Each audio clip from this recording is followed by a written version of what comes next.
হরে কৃষ্ণ বন্ধুরা, আজ আমরা যাচ্ছি গোপালের জন্মদিনে। তো আজ গোপালের জন্মদিনে কি কি আয়োজন করা হয়েছে সেগুলো দেখাবো তোমাদের।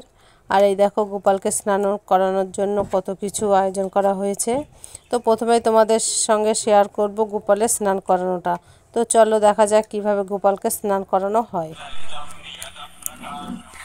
गोविन्दमादिपुरुषं तमहं भजामि अङ्गानि यस्य सकलेन्द्रियवृत्तिमन्ति पश्यन्ति पान्ति कलयन्ति चिरं जगन्ति आनन्दचिन्मयसदुज्ज्वलविग्रहस्य गोविन्दमादिपुरुषं तमहं भजामि अद्वैतमच्युतमनादिमनन्तरूपम् आद्यं पुराणपुरुषं नवयौवनं च वेदेषु दुर्लभमदुर्लभमात्मभक्तौ गोविन्दमादिपुरुषं तमहं भजामि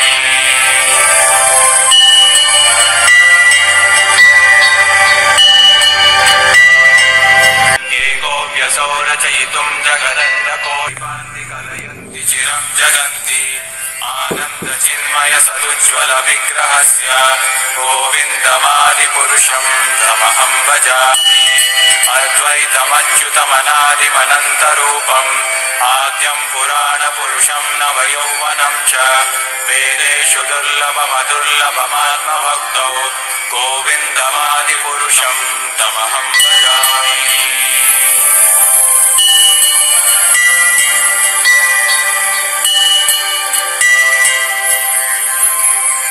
पन्तास्तु कोटिशतवत्सरसम्भ्रगम्यो वायोरथापि मनसो मुनिपुङ्गवानां सोऽप्यस्ति यत्प्रपदसिम्न्यविचिन्त्य तत्त्वे गोविन्दमादिपुरुषं तमहं भजामि एकोऽप्यसौ रचयितुं जगदण्डकोटिं यच्छक्तिरस्ति जगदण्डचयायदन्तः अण्डान्तरस्थपरमाणुचयान्तरस्थं गोविन्दमादिपुरुषं तमहं भजामि यद्भावभावितधियो मनुजास्तथैव सम्प्राप्य रूपमहिमासनयानभूषाः सूक्तैर्यमेव निगमप्रतितैस्तुवन्ति गोविन्दमादिपुरुषं तमहं भजामि आनन्दचिन्मयरसप्रतिभाविताभिः ताभिर्य एव निजरूपतया कलाविन्दमादिपुरुषं तमहं भजामि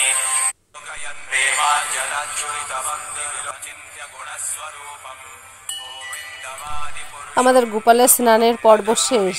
এবার গোপাল নতুন জামা কাপড়, নতুন গয়নাগাটিতে সেজে উঠবে।